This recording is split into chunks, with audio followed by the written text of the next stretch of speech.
What's good, ladies and gentlemen? Welcome to another SK Wealth Academy podcast entitled Why Love is Stronger Than Fear.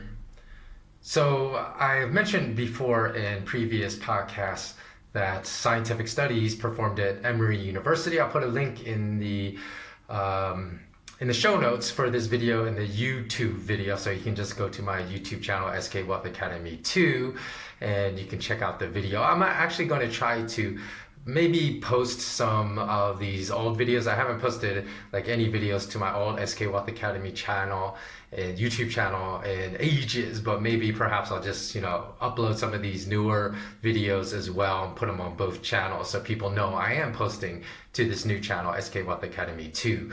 So, before I get started as well, I want to thank my new patrons because I had 4 new patrons subscribe within about the past week or so. So thanks so much for all your support. Because of you, I can make these videos since YouTube demonetizes all my videos and gives me zero money from doing all this stuff. So even though they support hate groups and there's like hate groups, ISIS hate groups on YouTube that YouTube does not shadow ban or censor, for some reason they shadow ban and censor people like me. So let's get started. So Emory University had this study in which they conditioned a fear in mice of a certain scent of orange and cherry blossoms. Like it's a mixture, artificial scent of like orange and cherry blossoms. And it was a scent that mice had no natural fear of. And they bred these mice once they conditioned this fear. They took the pups when they were born and they removed them from the parents, so there's no ability to observe their parents' behavior. And sorry if you've heard this story already, but I just need to go over it real quickly. For the purposes of this video. And they discovered that the pups had the same adverse fear of this scent.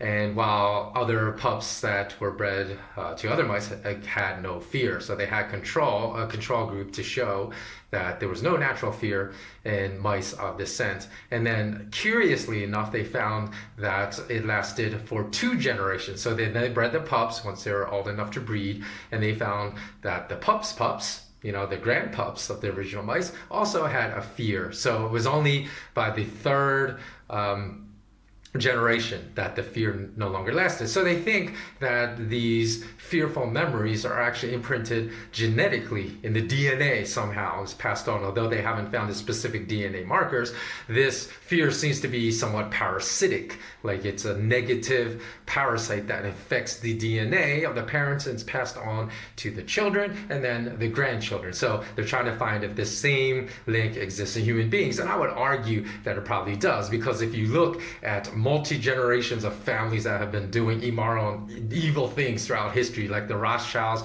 the Rockefellers, these great industrialists, it's passed on from generation. Their children do the same evil, immoral things, and their grandchildren do the same evil, immoral things.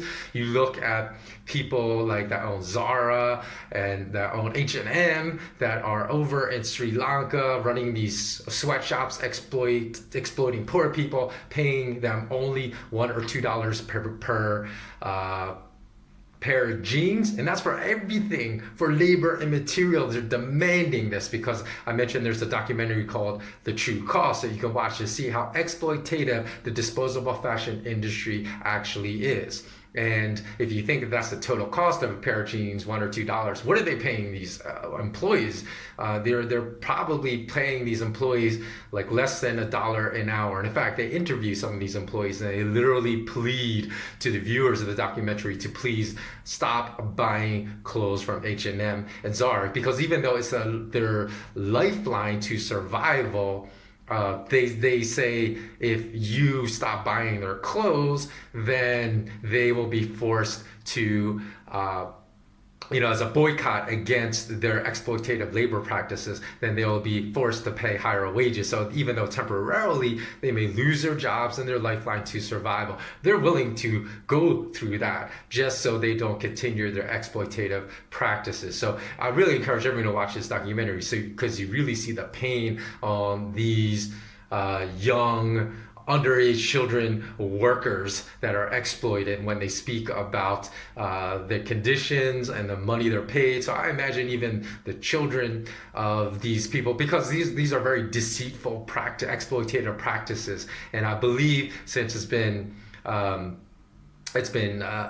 proven scientifically that fearful memories can be imprinted, I also believe that these deceitful type of thinking, exploitative type of thinking, can also be passed down to children. So people like this should never be having children, because they're going to be basically infecting them with a parasite, which ironically was my last video. I made a movie about the Korean film by Bong Joon-ho called Parasite, and how that really relates to the banking industry. Even though in the movie it wasn't necessarily allegory for the way the global banking cartel exploits all of humanity, I did draw parallels, because you can find parallels. So if you want to watch that video, just go find my SK Wealth Academy 2 channel and you can find that video there. But in any event, I believe that any type of negative emotion, whether it's exploitative, deceptive practices, hate, fear, I believe that is a parasitic entity that infects the host, meaning the parent, and will be passed on generationally. And it looks like intergenerationally when you look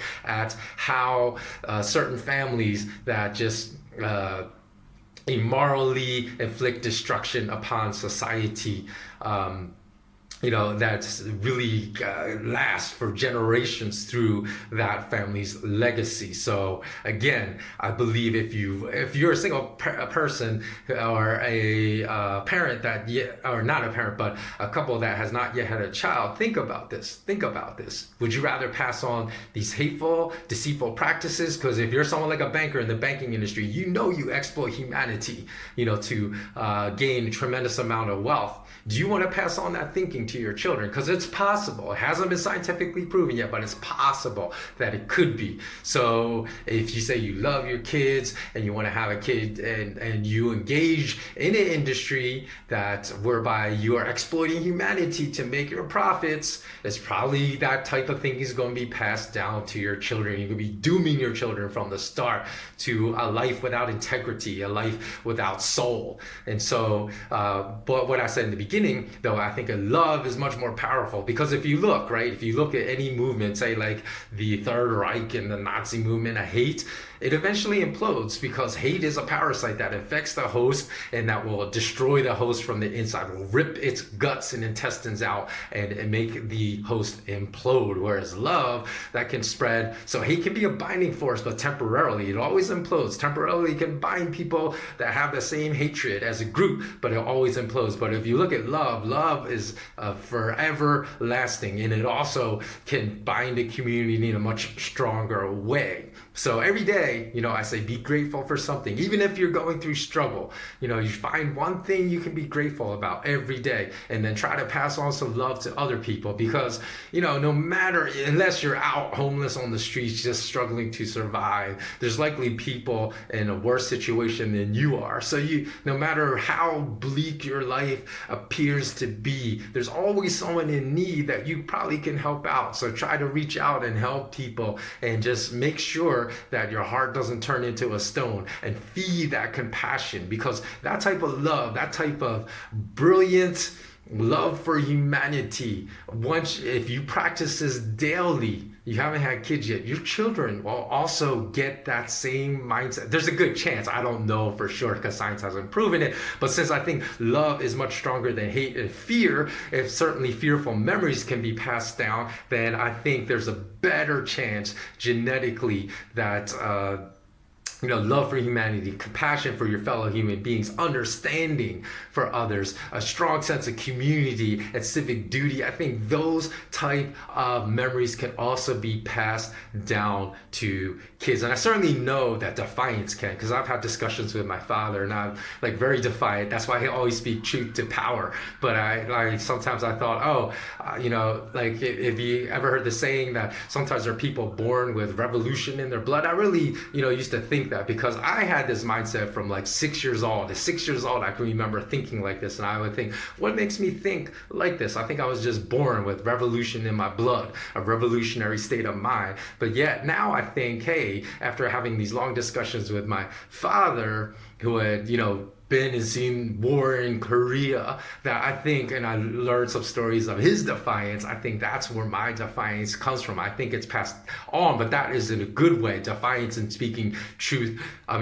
Truth to power. So, my message today is practice compassion, practice an act of love and kindness every single day, especially if you're thinking about having kids, and your kids will be much better off for it. Now, leave some comments below. Also, no one ever comments or likes, but it does help my channel grow. So if you appreciate my messages, please, go to YouTube, leave a like, leave a comment, please subscribe, because this will help these types of messages spread if you agree. And even if you don't agree, let's get a conversation started in the comment section below. As always, remain intensely curious. If you want to join our growing Patreon community, just visit Patreon, patreon.com/SK Wealth Academy. And as always, remain intensely curious. And bless up.